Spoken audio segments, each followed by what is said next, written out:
everybody. My name is Dena Zocher, and I'm an assemblage artist. And this is the sort of art which I assemble.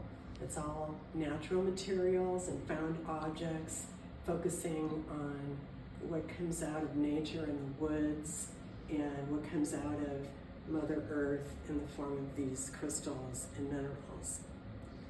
This particular piece that we're showing here is called Monument. And it sort of reminds me of monuments you find in Europe and England and Ireland. Gothic cathedrals are a kind of monument, but also things like Stonehenge and Newgrange and Karnak, and stone circles found in Spain and Korea and India. These are like everywhere.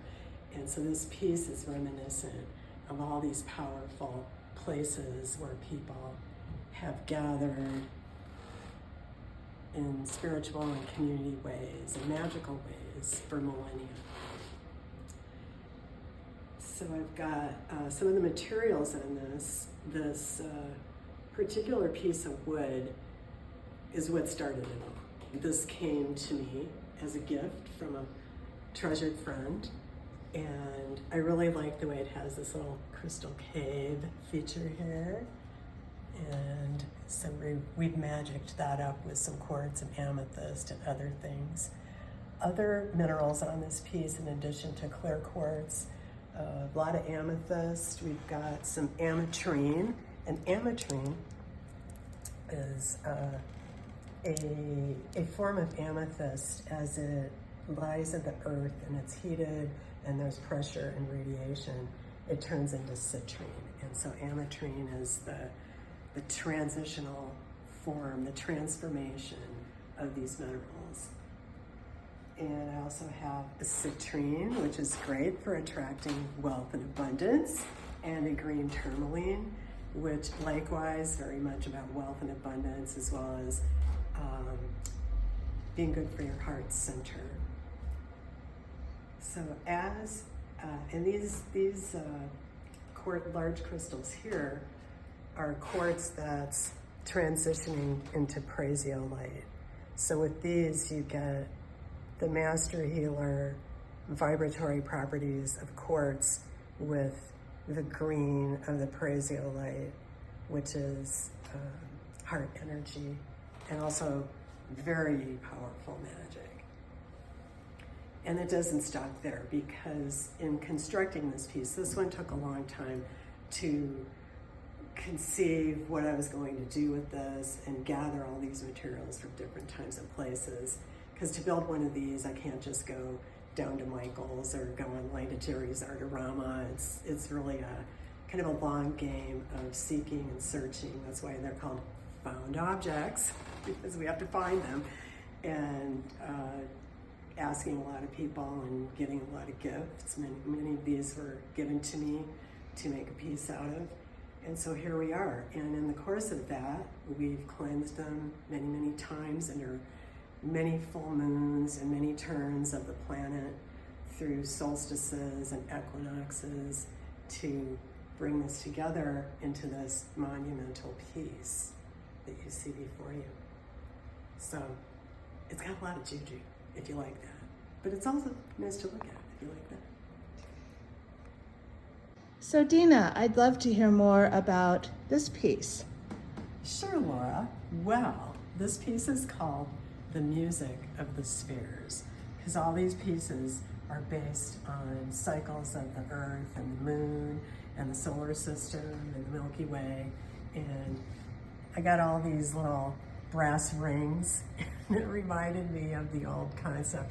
I think that was an Aristotle thing, where they thought that the Earth and the different planets and stars were these nesting spheres rotating around each other, before we had the Galileo and the Newtonian universe that we know now. But it does, the music of the spheres, it has kind of a poetic sort of feel to it, and maybe we could think of our solar system and our galaxy in more musical terms. So here we are, and we've got some really amazing minerals on this. some labradorite and amethyst,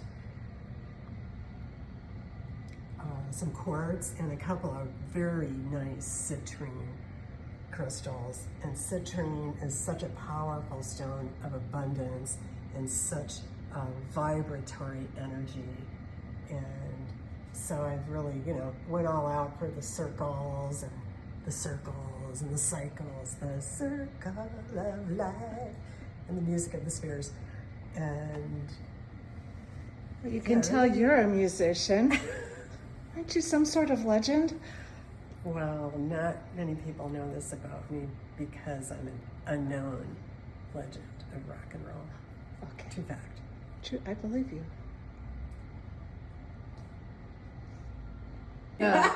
This is my favorite. I want to hear all about it. Like this is everybody's favorite, and it's really sweet. It's so simple. It's called Tidal, and it's all shells and pearls and really beautiful tiny pieces of coral. And this is that red branch coral that's hard to find now because it's all been bleached out and overfished and what have you. So we've got all pieces of that and a little starfish. Ooh, a little seahorse, and it's seahorse sized. Makes me wish I was Aquaman though. Anybody else ever want to be Aquaman and just ride a seahorse everywhere you go? But they're really only this big, so you'd have to be a teeny tiny Aquaman.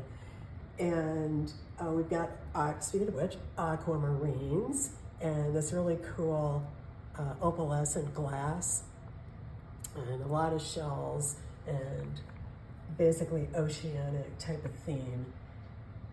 And this is cool. This is beach stone with a natural hole in it, also known as a witch stone. So to those of the witchy persuasion, that's considered a pretty powerful magical piece. But even if you're not, it can still be magical for you. Or you can just enjoy looking at it. But it's fun facts.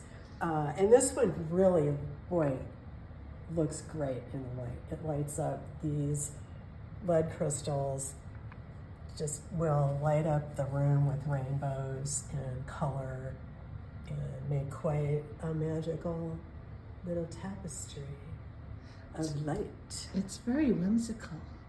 Did you have fun doing this one? This one was a gas. And one of my favorite parts of it is this little piece that sticks up, and there are little shells and little tiny chips, aquamarine chips all around there. I like this little shell too. It's got a little purple inside, and yeah, really fun little shells that have been tumbled in the water, and their little pearly parts are exposed, and they just glow.